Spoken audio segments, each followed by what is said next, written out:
Students, आज हम यहाँ पे देखेंगे SN2 अभिक्रिया। SN2 जो अभिक्रिया है उसका नेम होता है सब्स्टिट्यूशन न्यूक्लियोफिलिक बाईमॉलिक्यूलर रिएक्शन। यदि हम इसका हिंदी के अंदर समझें तो जो बाईमॉलिक्यूलर है वो होता है द्विअणुक। न्यूक्लियोफिलिक का होता है नाभिक स्नेही और सब्स्टिट्यूशन का होता है प्रतिस्थापन अभिक्रिया। तो अब हम इसकी क्रिया विधि को समझेंगे। यहाँ पे हमें पता लग गया है कि ये एक द्विअणुक नाभिक स्नेही प्रतिस्थापन अभिक्रिया है। इसकी क्रिया विधि को देखें तो क्रिया विधि को हम देखेंगे, इसमें एक कार्बन होता है और एक कार्बन के पास में एक हैलोजन जुड़ा हुआ होता है।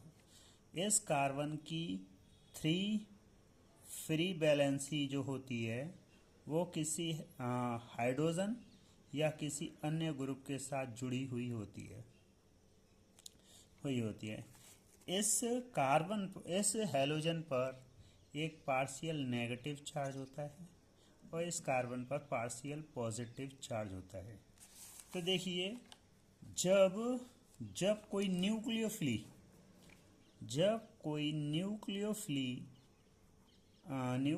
आता है तो न्यूक्लियोफिलिक पे भी नेगेटिव चार्ज होता है। तो ये न्यूक्लियोफिलिक जब सामने से अटैक करने की कोशिश करता है तो ये ऋणात्मक आवेश है और ये भी ऋणात्मक आवेश है। तो ऋणात्मक आवेश दूसरे ऋणात्मक आवेश को प्रतिकर्षित करता है, जिसकी वजह से ये आगे से ना होकर पीछे से अटैक करता है। पीछे से अटैक करने पर ये पॉजिटिव चार्ज होने की वजह से ये इसको क्या करते हैं, ये इसको पॉजिटिव चार्ज को इस न्यूक्लियोफिलिक को अटैक करने देते हैं और अटैक करने पर इसकी एक संक्रमण अवस्था प्राप्त होती है। तो संक्रमण अवस्था किस तरीके से होती है? तो न्यूक्लियोफिलिक जो होता है वो एक थोड़े समय के लिए न्यूक्लियोफिलिक जो होता है वो सिर्फ थोड़े समय के लिए ट्रांजिशन स्टेट्स को शो करते हैं। तो देखिए, जिस समय न्यूक्लियोफिलिक कार्बन पर जुड़ रहा होता है उसी समय हैलोजन जो है वो कार्बन से हट रहा होता है और ये जो 3 हाइड्रोजन हैं वो इस तरीके से अलग होते हैं। ये एक ट्रांजिशन स्टेट होती है। ट्रांजिशन स्टेट जितनी ज़्यादा स्थायी होगी उतनी ही अभिक्रिया की दर ज़्यादा होती है। तो यहाँ पर हम देखेंगे तो आगे जाके ये क्या होता है, ये एक प्रोडक्ट के फॉर्म में आता है न्यूक्लियोफिलिक। ये कार्बन पे जुड़ जाता है हाइड्रोजन और हाइड्रोजन। इसके बाद जो हैलोजन है वो अलग हो जाता है। तो यहाँ पर हम देखते हैं स्टूडेंट्स कि किस तरीके से क्रिया विधि हुई और ये एक कार्बन पे न्यूक्लियोफिलिक ने अटैक किया, ट्रांजिशन अवस्था दिखाई, एक ट्रांजिशन अवस्था जो कि एक संक्रमण अवस्था कहलाती है। संक्रमण अवस्था कहलाती है। संक्रमण अवस्था कहलाती है। अब इसका हम थोड़े से क्वेश्चन के द्वारा देखते हैं। तो यहाँ पे देखिए एक क्वेश्चन दिया गया है, एक क्वेश्चन है।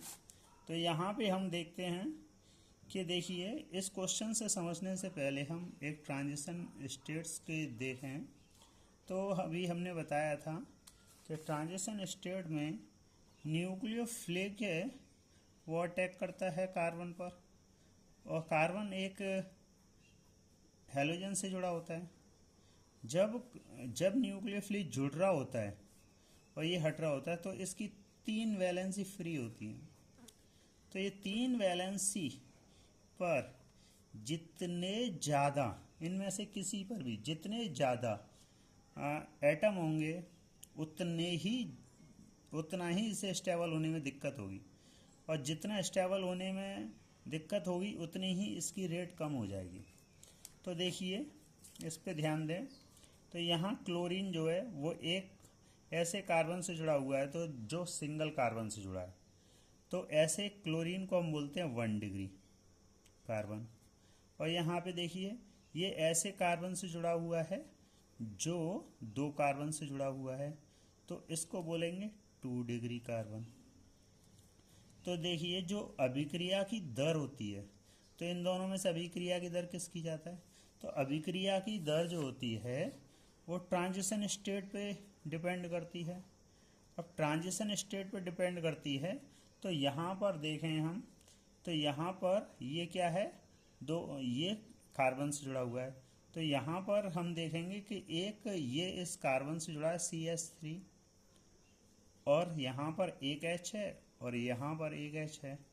तो देखिए यहाँ पर ज़्यादा एटम होने की वजह से ये अटैक कम कर पाएगा, तो इसकी जो रिएक्शन है वो कम हो जाएगी, यानी कि अभिक्रिया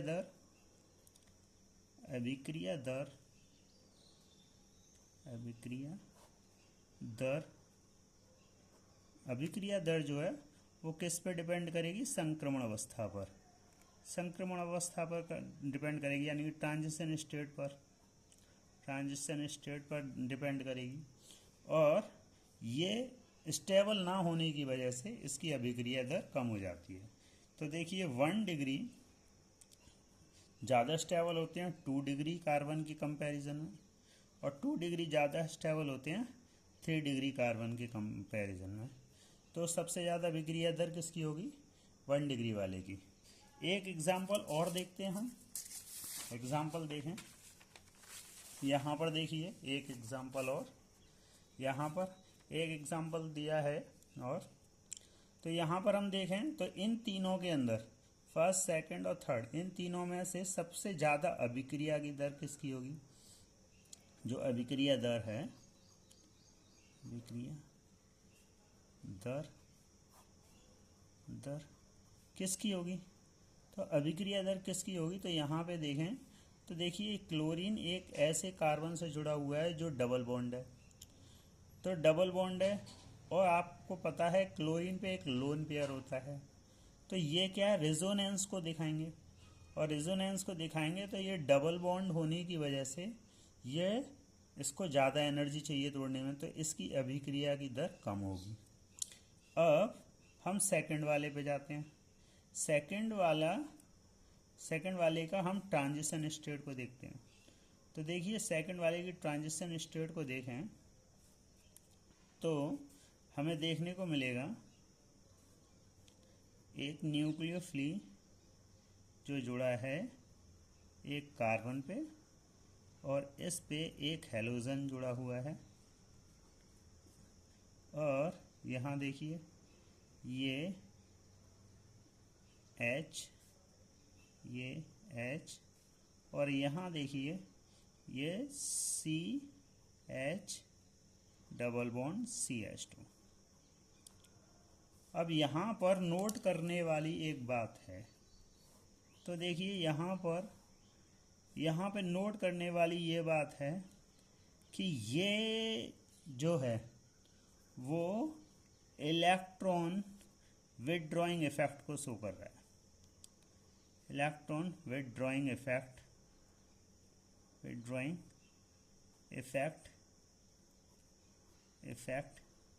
यानी कि नेगेटिव आई इफेक्ट को शो कर रहा है। ये नेगेटिव आई इफेक्ट जहाँ भी शो करता है उसकी ट्रांजिशन स्टेट, इसकी जो संक्रमण अवस्था है वो मोर स्टेबल हो जाती है, मोर स्टेबल होती है, यानी कि ज़्यादा स्थायी हो जाती है, मोर स्टेबल होती है, मोर स्टेबल हो जाती है, ज़्यादा स्थायी हो गई है। अब ज़्यादा स्थायी होने की वजह से ये ज़्यादा स्थायी है। अब फर्स्ट वाले की हम देखें, फर्स्ट वाले का देखें तो हम देखेंगे कि यहाँ पर जो न्यूक्लियोफिलिक होता है ये कार्बन से जुड़ा हुआ है और ये एक क्लोरीन से जुड़ा हुआ है। तो देखिए यहाँ पर हाइड्रोजन, यहाँ हाइड्रोजन और यहाँ पे भी हाइड्रोजन, देखिए इसकी जो यहाँ पर देखिए, यहाँ पर ये चीज़ें तो कम हैं और इसकी अभिक्रिया दर ज़्यादा है, लेकिन इसमें इलेक्ट्रो विथड्रॉइंग इफेक्ट शो नहीं कर रहा। इसमें इलेक्ट्रो विथड्रॉइंग इफेक्ट शो करने की वजह से ये ज़्यादा स्थायी है। ये क्या है? ज़्यादा स्थायी है, स्थायी है। और हमें पता है कि ट्रांजिशन स्टेट पर ही अभिक्रिया दर निर्भर करती है। तो ये ज़्यादा स्थायी होने की वजह से इसकी अभिक्रिया भी दर ज़्यादा स्थायी होगी। ठीक है। यहाँ पर हम एक चीज़ और समझ सकते हैं कि यदि हम इसका ग्राफ बनाएं, यहाँ पर एक ग्राफ बनाएं, तो हम देखेंगे यहाँ पे ऊर्जा और यहाँ पर देखिए अभिक्रिया ट्रांजिशन की कोऑर्डिनेट की। तो यहाँ पे देखेंगे कि देखिए किसी को ये एक ऊर्जा स्तर है, ये एक ऊर्जा स्तर है। यदि यहाँ पर ज़्यादा इलेक्ट्रॉन, ज़्यादा एटम्स लगते हैं तो क्या है, इसको ज़्यादा एनर्जी चाहिए। समझ में आया? ज़्यादा एनर्जी चाहिए। और यदि यहाँ पर कम इलेक्ट्रॉन लगते हैं तो इसको करने के लिए कम एनर्जी चाहिए। तो यहाँ पे देखिए ज़्यादा एनर्जी पे क्या होगा, ज़्यादा ऊर्जा खर्च पर अभिक्रिया दर कम हो जाएगी और अभिक्रिया दर कम होगी।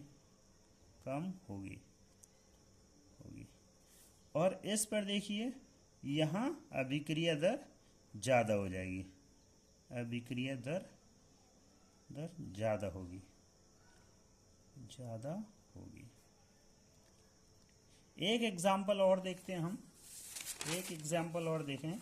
यहाँ पे देखिए क्लोरीन का इसी तरीके से, यहाँ देखिए क्लोरीन डायरेक्ट हैलोजन रिंग से जुड़ा हुआ है, तो यहाँ पर ये डबल बॉन्ड को शो करेगा।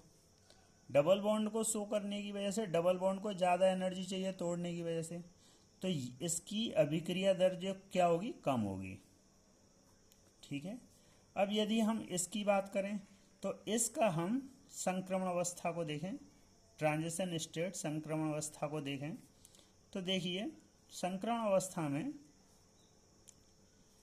न्यूक्लियोफिलिक जो है वो एक ऐसे कार्बन से जुड़ा हुआ है, यहाँ पे देखिए,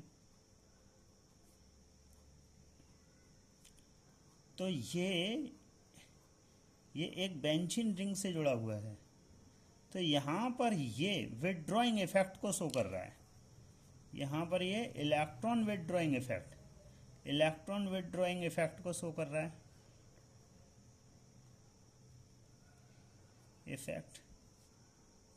रहा है, यानी नेगेटिव आई इफेक्ट को। तो इसकी संक्रमण अवस्था ज़्यादा स्थायी होगी। और इसको देखें थर्ड वाले को, तो थर्ड वाला जो है उसमें न्यूक्लियोफिलिक जो है वो एक कार्बन से अटैच है यहाँ पर, और उसी समय देखिए क्लोरीन से है, यहाँ पर हाइड्रोजन है, और यहाँ ये हेक्सागोनल रिंग से अटैच है, इसलिए इसकी संक्रमण अवस्था सामान्य है। तो सबसे ज़्यादा स्टेबल कौन होगा, ये। तो अभिक्रिया की दर क्या होगी इसमें, 2 > 3 and > 1। ओके, यही आंसर होगा। Thank you.